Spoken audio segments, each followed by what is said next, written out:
morning, everyone. It's really a pleasure to be here, to be in this center.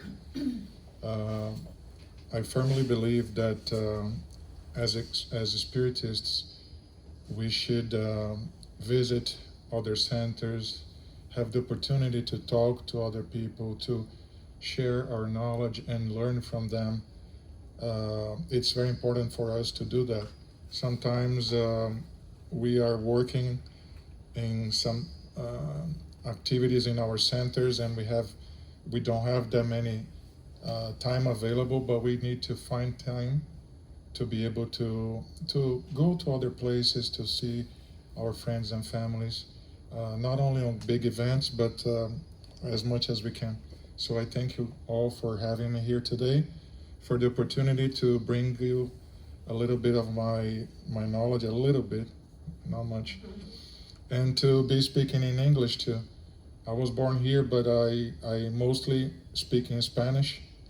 In Becerra, I've been with Becerra for 28 years, and all the studies and lectures were always in Spanish. So I can say that my main language is Spanish. So today we're going to be talking about the chapter 17, which is one of the most important chapters in this book, the Gospel, because it talks about be perfect. As you know, last week, Becerra de Menezes turned 40 years old, and we had a conversation about Becerra de Menezes' presentation about his life. And I firmly believe that this chapter has everything to do with Becerra de Menezes. For us, he is the example of what to be perfect. And we're going to be talking about the items 7 to 11, which is the Spiritist teachings. And I want to start with this passage that Matthew brings to us, chapter 5, verses 44 to 46 and 40 to 48. And he says, "Love your enemies, do good to those who hate you, and pray for those who persecute and slander you. For if you love only those who love you, what reward will you have?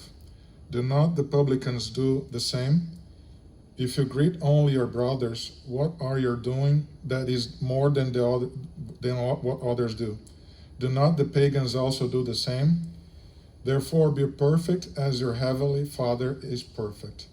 And I put in yellow that last phrase because we need to understand, and a lot of times we have people not understanding this specific saying of Jesus.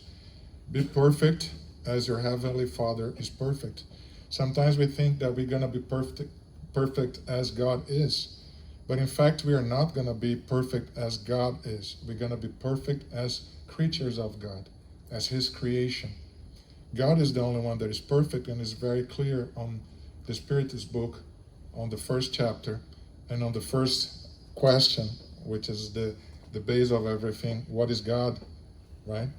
And then we have all the attributes that we can understand to define what God is. So sometimes people think that our perfection will be at the same level as God, that we're going to be at the same level as God, but we're not going to be at the same level as God, because God is only one. He's the only one. We're going to be perfect as His creatures. So our perfectibility is relative to what we can be as creatures of God. And this walking in our life, this movement of our perfectibility or being perfect starts when we are created. And according to the spirits, God created the intelligent principle and the material principle, right? So this intelligent principle walks through all the reigns of the creation, developing and moving and gathering instincts.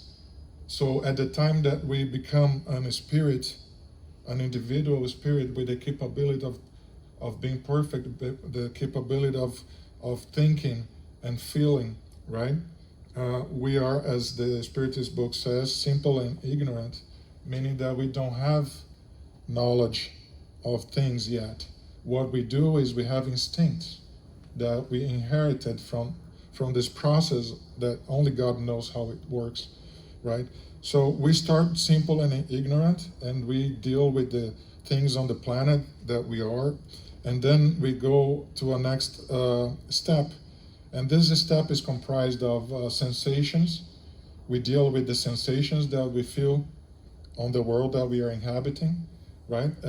We start learning how to deal with the things around us. We are still imperfect.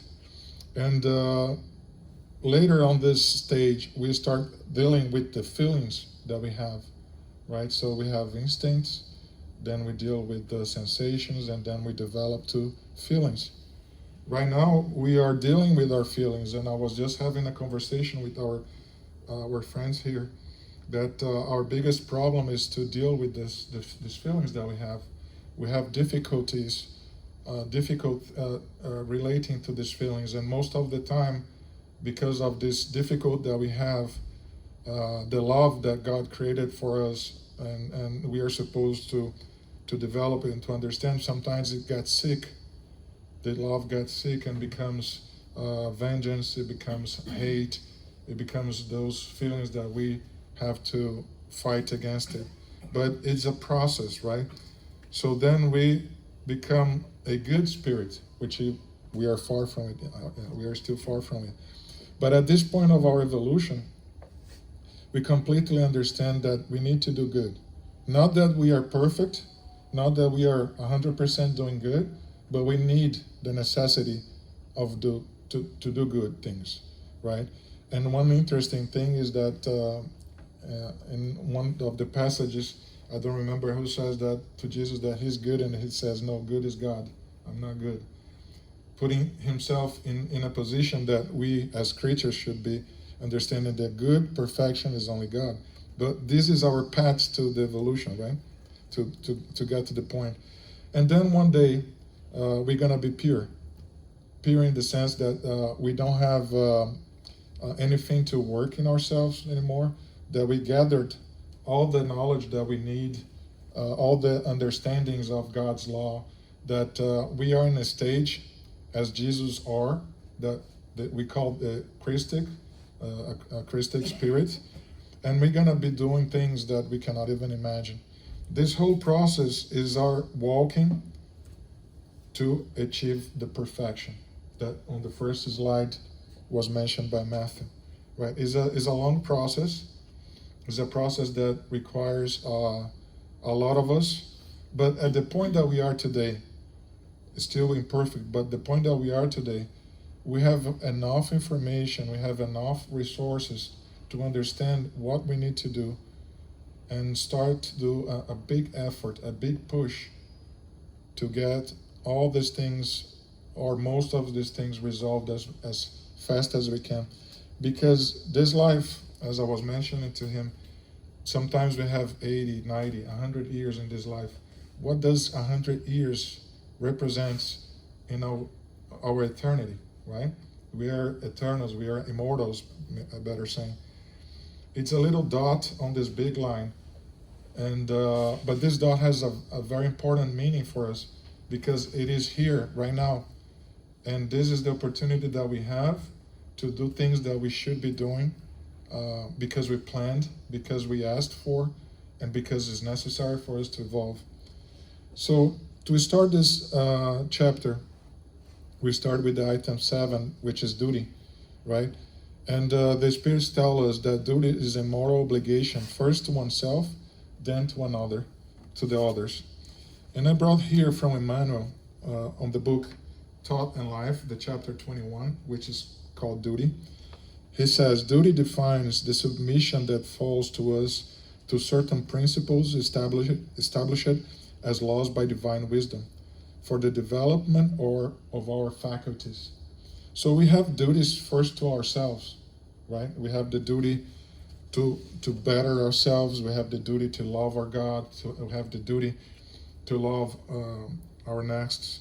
But the first duty is with ourselves. So we need to understand this position, this obligation to ourselves, so then we can relate to the other people. And then on the second part here, it says, duty begins for each of you exactly at the point where you threaten the happiness or tranquility of our neighbor. A lot of us, we don't realize that we have rights, right? We do have rights, and we are in a age that we are fighting for these rights. But what we forget is that every right, has to come with our duty to others, right? My right ends when I start affecting or impacting someone else's life. And that's what we are not understanding at this point and age of our existence. A lot of people, they wanted to have rights, but they don't care about the repercussion of their acts in relation to the others. And that is very important for us to understand, because everybody have rights, but our rights ends when we start impacting someone else's life. And if we can have this understanding, our lives will be better, because we're gonna respect each other, because we're gonna live in peace, in understanding. I'm not gonna step outside of my boundaries. I'm not gonna cause problems to another person because I think that I have the right to. I have the right, but it has a limit, right? And that's what we are fighting, and it's a good fight. I always use this as an example, the pendulum, right? So we come from a point that the pendulum was being held on this side. So we didn't have rights, we were fighting for rights, we were fighting for a lot of things. And then all of a sudden, this pendulum goes loose. It goes all the way to the other side and starts bouncing back and forth. Right now we are bouncing all over the place. But what we need to do is we need to have this pendulum staying in the middle, balanced. Not too much here, not too much there, but in a balance that we can live together in peace. So what we are looking for now is to have this pendulum sitting in the middle, right? Or somewhere in the middle where we can have rights, but then we respect someone else's rights, we respect the feeling of other people, right? And at the same time, we have to respect ourselves. It often conflicts with our personal interests and desires, obviously, because sometimes I think that I have the right to be rich, I have the right to have it, I have the right to the position in my work, and I have it, and I have it, and I have it. And I don't understand that we have what we need. We have what we can have. And if I look to my brother and to my sister and I see that they have something that I wanted to have, but I don't have maybe yet, I have to understand that my duty to myself and to others sometimes will require from me this understanding that will conflict with my personal interest. Who here doesn't want to have money, to have a professional career, to have this or that? But sometimes what we want not necessarily is what is the best for us. Because otherwise everybody would win the lottery every week. To be rich, everybody thinks that have money is good, but maybe it's not. Maybe the money will corrupt us to the point that we're gonna put everything that we have conquered up to this moment to lose. Because the money sometimes put us in a way that we can buy anything we want, we can do anything we want, and then we start losing our essence, all the things that we have conquered already. So I'm just giving you an example. Money is not a problem because God allows us to have it. It's necessary for our evolution. It's just the way that we deal with that. The other day I saw on the news, they were I forgot the name of how they do it. They were opening a tomb, and they found that this guy was entered with his car and a lot of properties that he had. And I wonder, being a medium in a mediumship meetings every week and dealing with the spirits all the time, that what does a spirit that thinks like that realizes when he gets to the other side and none of those things are on the other side? The car is not there, the riches and the things are not there, and he goes back to the spiritual world the same way that we entered this world, just with the knowledge and the doings that we have, right? It's very problematic because a lot of us put a lot of consideration into the material things, and then when we disincarnate and we regain our conscience on the other side, it's tough because we are still connected to the material things, and it's hard for us to comprehend the spirituality of things. And then we have to be assisted, we have to be, the spirits have to help us to gather again, to find again this understanding of things. True duty is unseen and judged by one's conscience. Everything that we do, I mean, we don't need to do to others to see. We don't need to do things to be exposed to others, thinking that, oh, I want to recognize how evolved I am, or how knowledge I am, or this or that. The good duty, as well as the good deeds that we do, it has to be to ourselves. Do our things without expecting anything. Do our things because we have to. I always use this example of conduct. That the person that understands their duties is that person that, even driving at night on the street without anybody else around, stop on the stop sign and use the turn signal to make a turn. Not because the law obligates us to do that, but the person understands that that is the requirement to do things. So what I mean by that we have to do the things that we know we have to do, even when nobody else is around us, because this is our duty. So why do we follow the social law? Not because we understand that this is my duty, because we are afraid to get caught and go to jail or get a ticket. That's the reason we obey the law, not because we understand. So the day that we understand that this is our duty, doesn't matter if nobody else is on the street, things will get better. Because we're going to do what we are supposed to do. Not because we are afraid, not because the social law forces us, but because we understand as spirits that this is our duty to do what is right, what is required to be done. It begins where one's actions harm others and ends at one's personal boundary. We already spoke about that, but it builds the spiritual strength and integrity. As we understand our duties to ourselves and to the others, we start to build this strength, this spiritual strength, because we start to understand ourselves, we start to know ourselves, which is the biggest step for us, is to understand ourselves. We need to do this passage for everything that we do during the day that St. Augustine told us that we should do every night when we lay our heads on the pillow before we go to sleep. Try to remember everything we did during the day and see where we made mistakes, where we could have done different things, where we could improve. And be honest to ourselves. Sometimes we need to be honest to ourselves. Not sometimes, every time, but sometimes we do things that we say, oh, I do because everybody else is doing. I do because nobody cares. No. We cannot do these things because nobody cares or because everybody's doing. We need to understand that we are allowed to do everything we want, but not everything we want is good for ourselves. And this revision of our lives during this period at night help us to better understand us and pinpoint the difficulties we have to live in society, to deal with our feelings, to deal with our duties, right?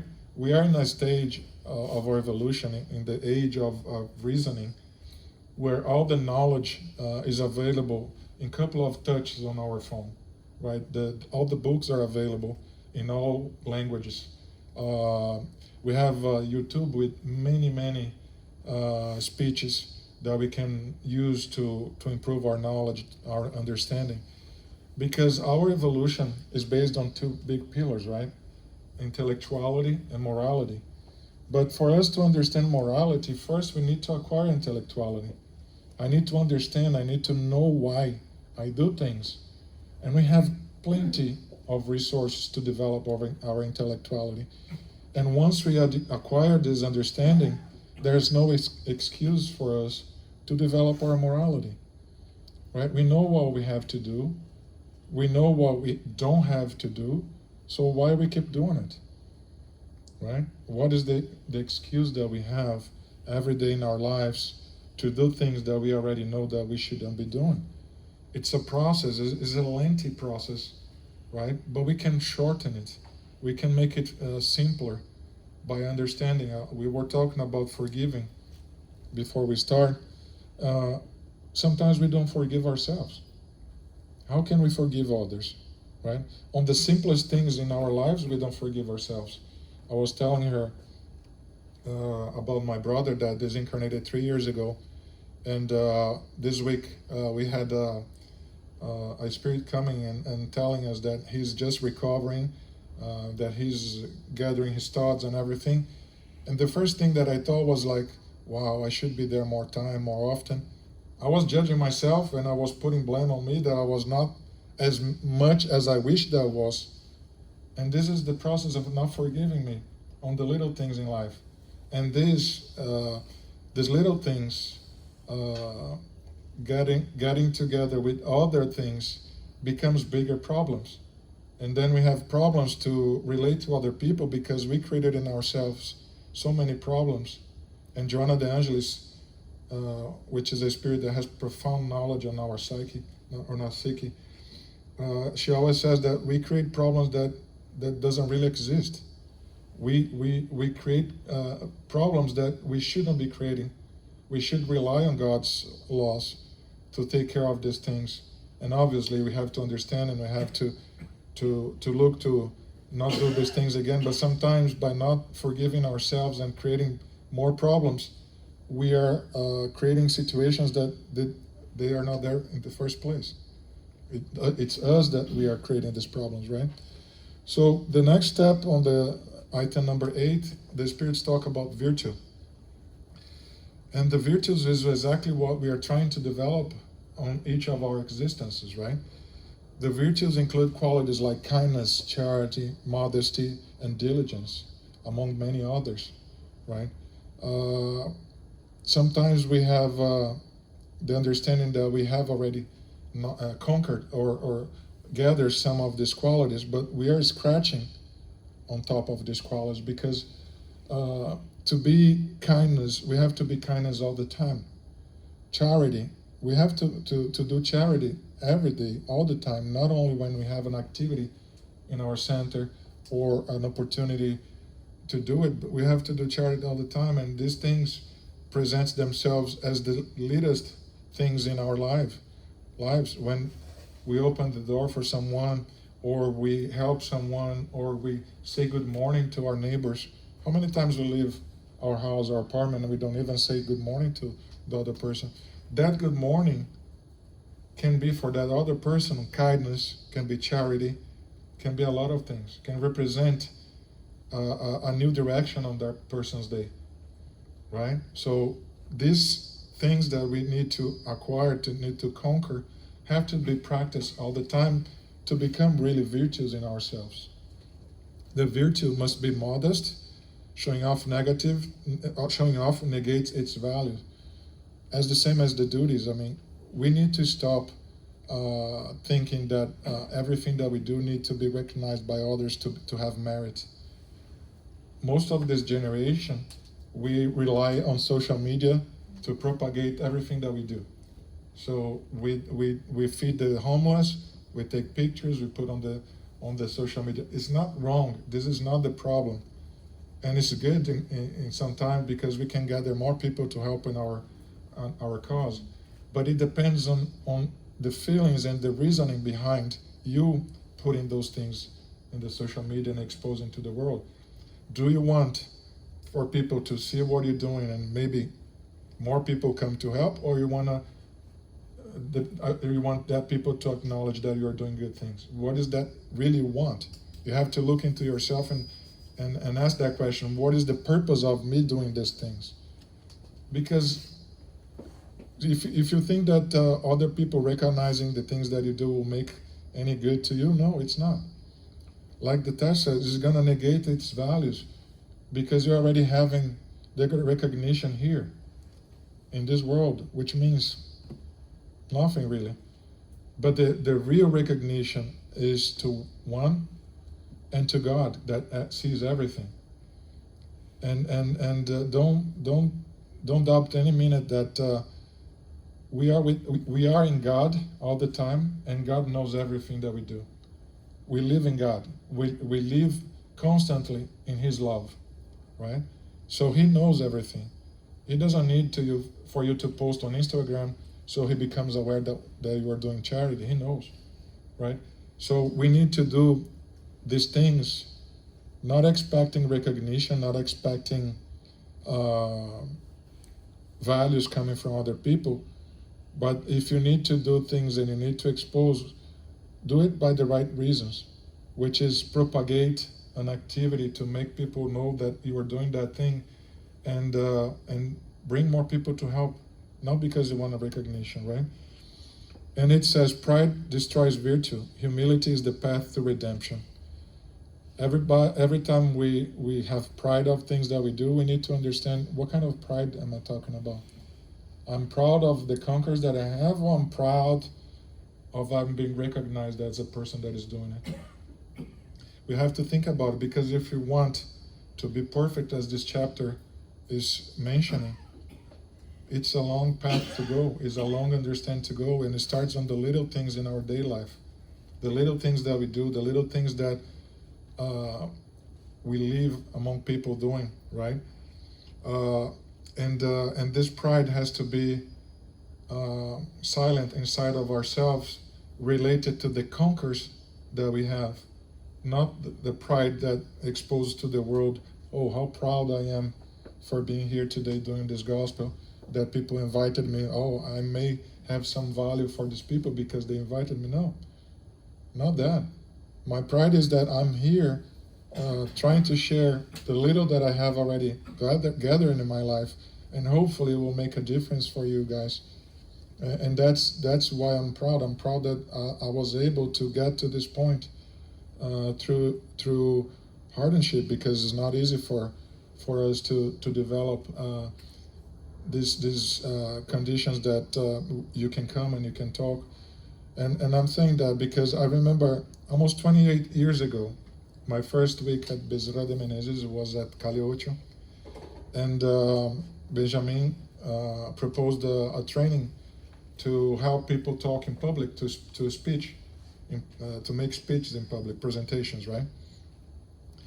And I don't know why I put myself on this training, because I was very shy. I had difficulty talking to other people, and this training was based on a paper that had the phrase. You had to open this paper, you get a paper on the jar, and you had to develop a conversation around this phrase. I opened mine and I looked at the people and I started feeling that I was having a heart attack. I was like, I couldn't breathe, and the room started like moving around, and I was like, I'm gonna die, because I couldn't speak. I was afraid. I was like frozen there. And Raul Teixeira was there. I remember, it was my first contact with Raul Teixeira. And he said that the problem that I was facing there is to be afraid of being afraid. And I'll explain what that means to you. So we have two levels of being afraid, right? The first level of being afraid is really healthy. I'm afraid of making mistakes. I'm afraid of saying wrong things. I'm afraid of passing to you people the wrong explanations, right? This is normal, because it makes us study more, to be more accurate on what we are saying, to watch what we say, the way that we say. But then there is another level of being afraid, is when you are afraid of that first level, and then it freezes you to the point that you cannot speak or breathe. And I realized that I had like maybe 2 or 3 levels of that, and I started dealing with those things to the point that nowadays, I can barely hold myself to be quiet. Right? If you ask me to speak, I will speak for hours if you allow me. And this is another thing that I have to work on too. So we have to first know ourselves, to pinpoint these things, so we can work on these things, so we can better ourselves, and we have the opportunity of this life to do that. All of you here today, in a Sunday morning, it's beautiful to see Because a lot of other people, they would be doing other things. They would go to other places. They would prioritize the world, the material things. And you guys are coming here to listen about spiritism, about spirituality, about ourselves. So this is a sign that you guys are going after what is really important for us, right? And this is really good. So the number 9, the superior and the inferior. This is very important on the days that we are living today. What is to be superior and what is to be inferior, right? We have a lot of confusion, we have a lot of wars, we have a lot of division, we have a lot of hate. We have people that think that they own the world, and we have people that don't know what to do in this world. So it's important for us to understand what is to be superior and what is to be inferior. And authority is a responsibility, it's not a privilege. So when we look at the people in our world that think that their authority implies in their superiority, in their ownership of the planet, I'm sorry to let them know that when they get to the other side, it's not going to be easy for them. Because our responsibility of this authority that God gave us, not because we deserve, not because it's our inheritance or anything like that. Superiority and inferiority are positions that God gives us so we understand, so we go through our tasks and autonomous, and we have the both sides of things so we can understand. To give an example, Mother Teresa de Calcutta, she was in London one day, and the BBC TV was with her, and she was walking on those streets, and she was tending to those people on the street. And the reporter, obviously, the reporter was not, how can I put it? He was a little bit bothered, because he said, I don't understand how you can do this. These people smell so bad, it's so filthy, right? And she said, I cannot see myself not doing these things, right? So it's 2 points of view. He wouldn't be able to do what she was doing, but she wouldn't be able not to do what she was doing. This perception, understanding. And then she came to him and said, these people that you see here today in this position, they were the Maharajas of yesterday. They were the rich people of yesterday. And some of them are going to tests and atonement, and some of them ask it to be in this position. Because as the spirits that we are, and for us to achieve the perfection, we need to know, we need to understand everything. How can we understand things and if we don't live both sides of the equation? We need to understand what is to be superior. We need to understand what's to be inferior. Superior has its duties, has its requirements, and to be inferior, and inferior not in a position of, oh, I'm inferior of all of you, but sometimes inferior is a position where he's my boss and I'm his employee.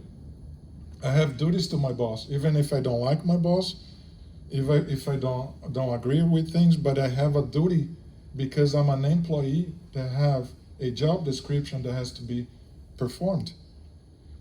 The other day, one of my daughters, she came and she said she went to the restaurant and the waiter was very rude, and she wanted to say some things to him, and I said, don't say anything. It's not you that has to say anything to him. And if you say something to him, he might be in a position that he's gonna do something to your food, and you don't like that, right? Exactly. When I was 18 years old, I used to live in Springfield, Missouri, which is a small town in Missouri, the state that most people know as misery, because it's a small state in terms of money, right? And one of my jobs, I was working in a restaurant at night, and I started as a dishwasher, and I was moving up to waiter. But when I was a dishwasher, after I was a dishwasher, I was the busboy, the guy that goes and delivers the food, and then after recovers all the plates and stuff. And this gentleman, he was, every Thursday, he was on the restaurant. He was an old gentleman. You can imagine the Springfield, Missouri, everybody wears hats, boots, and things like that. And he was complaining that his steak was not cooked as he had required to. And then I took the steak back to the kitchen and I handed it to the cook, And I told him, it's the gentleman on table, the guy that comes every Thursday is a pain in the neck. He took the plate from my hand and he did it like this, and the steak flew away from the plate, falling on the floor. Yeah. And then I said, we're going to have to cook a new steak. And he said, no, get that one. I said, I'm not going to get that one. And then he went there, he put the steak back in the plate, he cooked it a little bit, and he took the plate back to the guy. Oh, yeah, the way it is. And I told my daughters, never complain in a restaurant. Never. But what I'm trying to say is that if the person is not happy with the job that the person is doing, if you don't like what you do, if you don't think that is the right thing, go look for another job. Exactly. Don't put on the other people your conflicts, your things. Don't make other people's life miserable because your life is miserable. Yeah. Change. Go find something else to do. Go look for another job if you are not happy. Don't leave your job because you have to pay bills, but look for another one. But don't stay in a place that you're not happy, making other people's life miserable. That is our duty with the other. We cannot transfer to others what we are feeling, because we are feeling, because we don't move forward, or we don't change things. It's our fault. It's not anybody else's fault. So leaders are accountable for their influence over others. Imagine the responsibility of the presidents of each country in this planet to show the people that they lead justice, equality, all the things that we expect in order to have a decent life. And then we look around and we see what we're seeing. And I'm not talking about politics or anything. It's not what I'm talking about, but look around the world, right? Subordinates also have sacred duties regardless of superiors' actions. So it's our duty to comply what we chose to do. If I chose to work in a restaurant washing dishes, I'll do the best I can do to wash dishes. Because that's what I chose for me to do. If I don't like to wash dishes, go do something else. Go mop the floor, or go find another job. But if someone is expecting me to perform my duty, I have to do it. So superiors and inferiors is all about that. What are my duties in relationship to others? If I'm the leader, what do I do, or what these people are expecting from me to do to comply with my duties? Am I doing it? I'm gonna answer for that. Don't think twice that it's not gonna happen. So Spiritism teaches that roles reverse through reincarnation, and this is what the Spiritism brings to us to enlighten us, and this is why it's the consoler, right? Because it brings this knowledge that free us from these chains that we have been bringing through generations, through reincarnations. The knowledge frees us in a way that now I understand why I have to be compliant with my duties. Now I understand why I have to forgive the mistakes of my brother and my sister. Now I understand. And by understanding things, my faith is solid. Because those faiths that are based in imposition, in dogmas, and pressure, those faiths are not solid.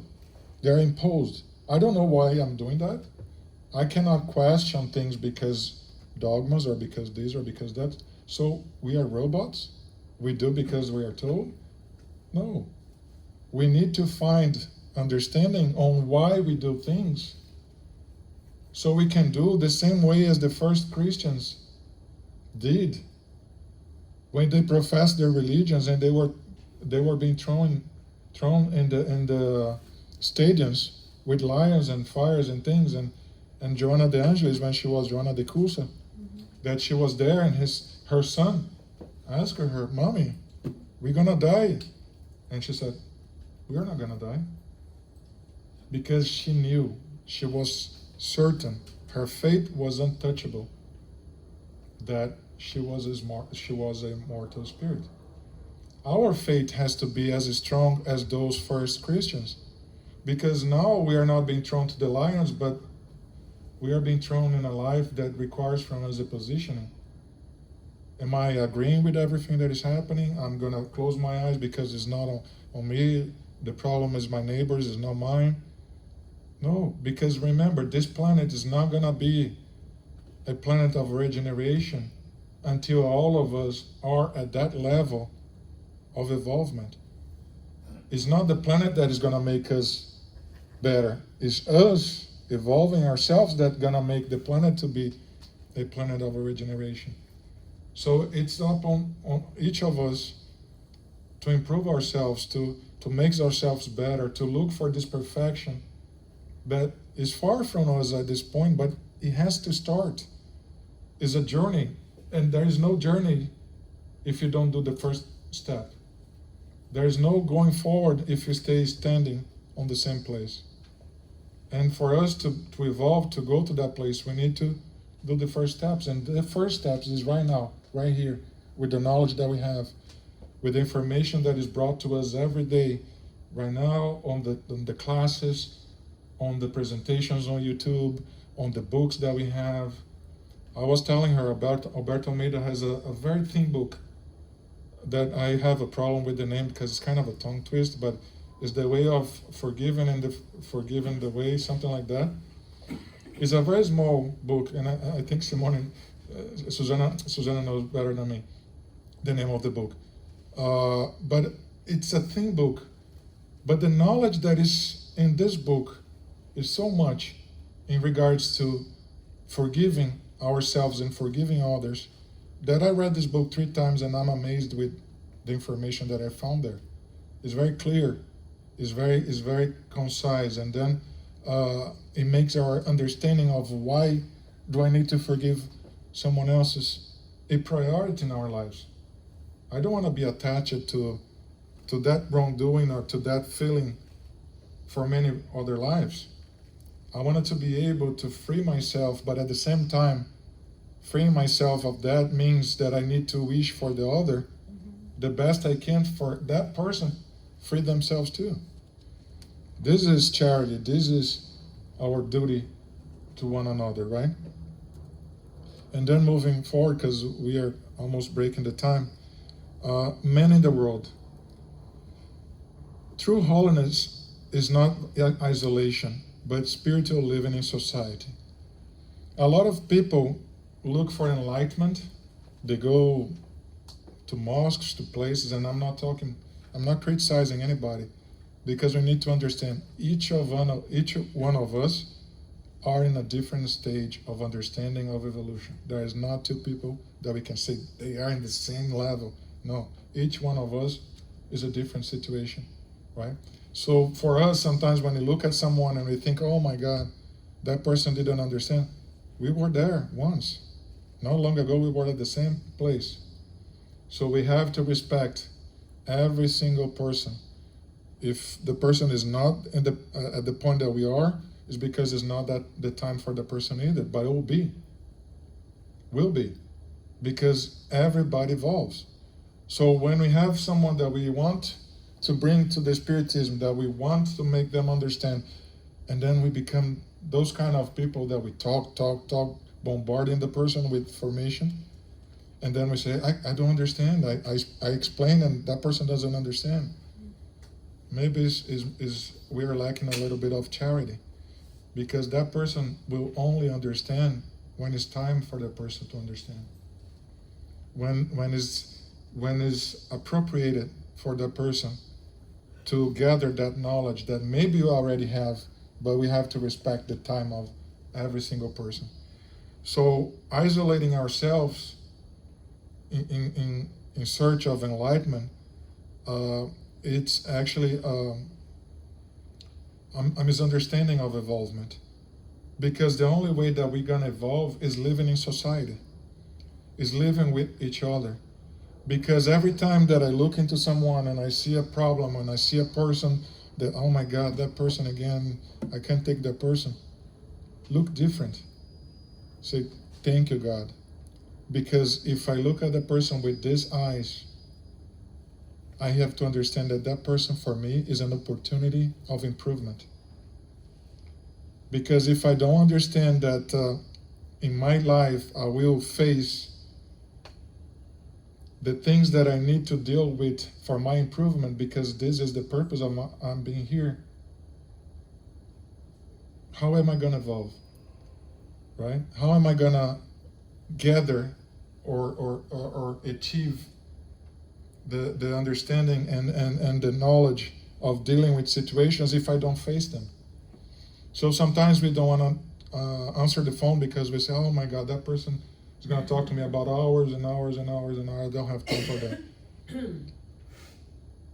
And that person's going to call you again and again. If that person doesn't call you anymore, someone else is going to call you until one day you answer the phone and you patiently listen and do what you have to do. Because this is the task of our lives. So every time we see difficulties, different people different thoughts than ours, difficult people to deal with, we have to understand that those are tests, and if you don't pass on those tests, it will continue to come. I told my daughters, and I talk a lot about my daughters, you can tell, but one of my daughters, I have 3 daughters, one of them came to me and said, Daddy, how can you explain that every time that thing happens and happens and happens? And I said, well, I can tell you simply that you're not paying attention to the things. But what do you mean? I said, life is trying to teach you something, but you are looking only on the results. You are not looking on the teaching, you're not looking on the origin of the thing. Stop, look at it, try to understand, and change what life is telling you to change. And then that thing is not going to happen anymore because the lesson was learned. Once the lesson was learned, what happens? You close the book and you go to the next, because we have a lot of books to learn. We have a lot of things to improve ourselves. But every time we close a chapter, that chapter is done. If we continue to suffer, we continue to go through those afflicting moments, is because we are not paying attention. Or we are isolating ourselves, or we are not answering the phone, or we are not doing this or that. But at the moment that we look at the teaching, that we look at the origin of things, we can work on it. Lesson learned, close the book, next lesson.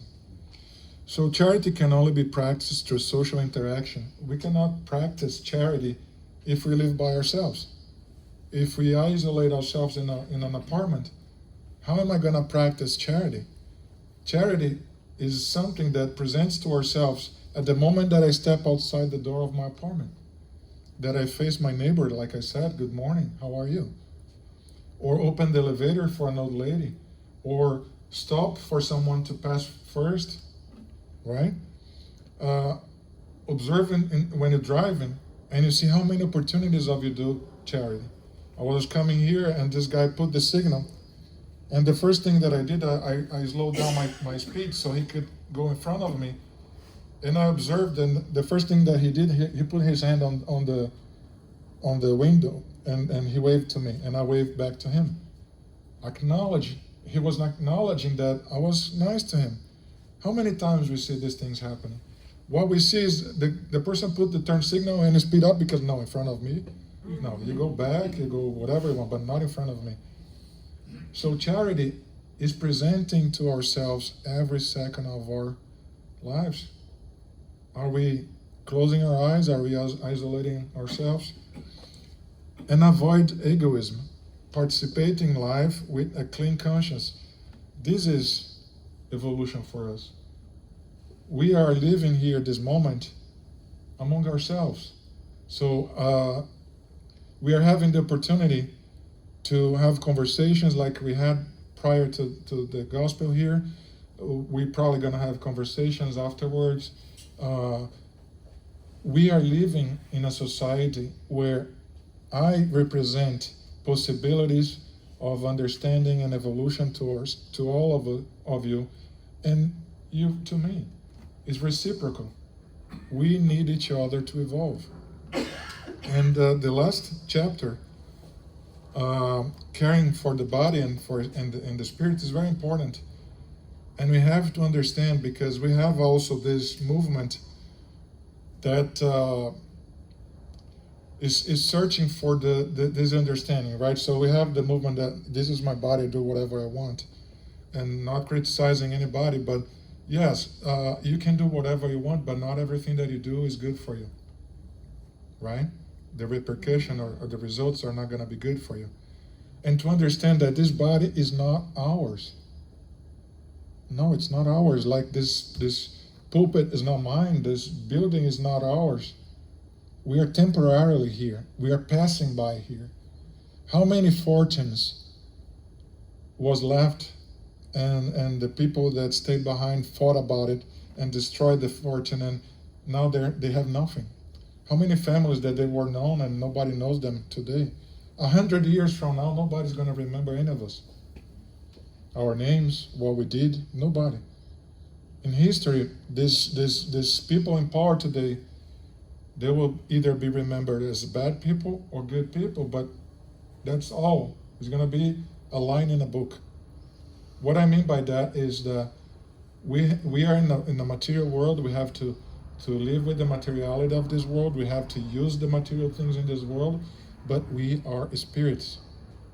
And we're going to live the same way that we came, naked, with understanding and the actions that we did.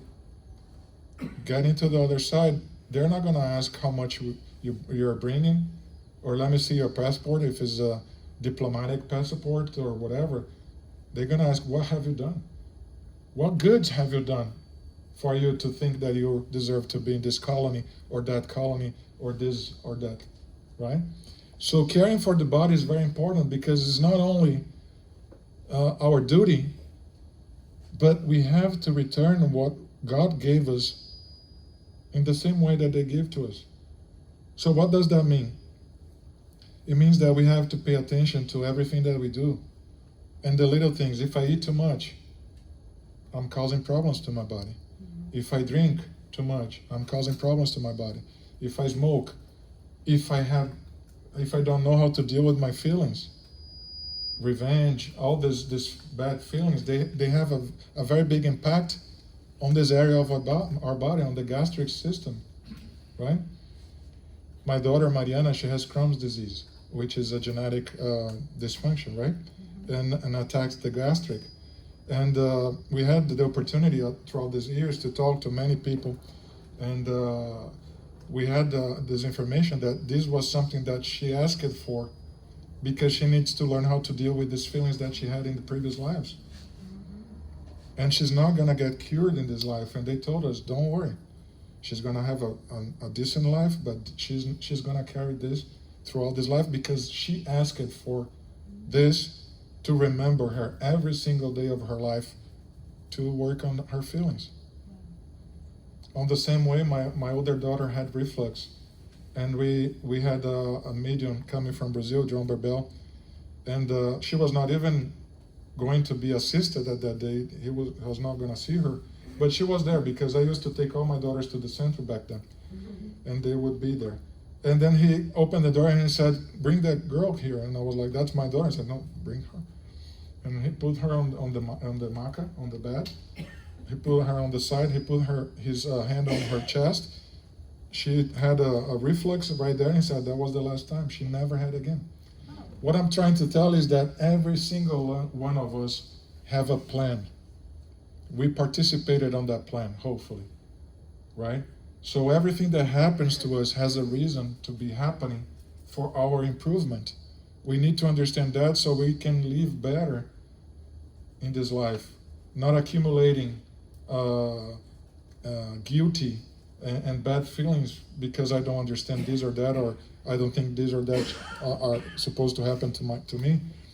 But part of that is caring for our body. And then he says, asceticism and materialism are harmful extremes. And asceticism is the doctrine or philosophy that emphasizes self-discipline, a spiritual life that searched for the spiritual moral perfection of us. And materialism is obviously the opposite. It's giving value to everything that's not going to be taken away with us the day that we depart. So what is more important? That I have a very nice car, a very expensive car, or if I dedicate hours of the day to study, to understand, and to position myself in a better way in life, that by the time I leave here and I get to the other side, the knowledge that I'm taking with me will be favorable for my recovery, for my understanding of what is happening where I am, right? He asked me, and just to finish because the time is right on the dot, he asked me, and if you allow me to say what you asked me, if when we disincarnate, if we remember everything that happened in the last life, in this life, and I said, principle remembers the principal recollections that we have is from this life, because we have to look on everything that we did in this life to understand that sometimes we do things that we don't understand but have repercussions, right? And then plan, if we are able to plan, on how can I rectify these things in the next life. So yes, we're going to remember everything we did in this life. Maybe we can remember other lives that has some connection with things that happen here to make it easier for us to understand why things are word this way in this life connected to previous lives. But this is the way that we're gonna, using our conscience, understand what is that I need to do in my next life to rectify everything that I've done. So caring for the body and caring for the spirit is the utmost importance for us in this life. And this life is fast. I know this gentleman here for more than 28 years. I'm seeing him here today after a long time, and it seems that I saw him yesterday, right? So time flies by in such a way that when we see we are back in the spiritual world, what we're gonna take from here is really important for us on how we're gonna be the other side and how it's gonna be my next life. So let's try to obviously not be perfect at this life, because there's no way that we can achieve the perfectibility in one life, but let's take the opportunity that life presents to us. Let's observe, let's be attentive to all the signs, all the opportunities, all the people that are around us, because the people that are around us are the people that we need around us for as long as we need to understand what the lesson is. So when we return to the spiritual world, we have an easier process of adequating ourselves to understanding our position there, and start planning for another life, because another life might not be as fast as we think they will be, might take time. So we need to be prepared to understand all of these possibilities with the knowledge and the actions that we do here. I thank you all for this opportunity. I hope that I was able to pass to you something that is meaningful, that has sense for your lives, right? And I'm thankful for this opportunity that the center gave to me this morning. Thank you. I make the prayer, or you make? Yeah, we're going to go to the past speakers. Okay, first the past. Okay. Thank you for listening to me.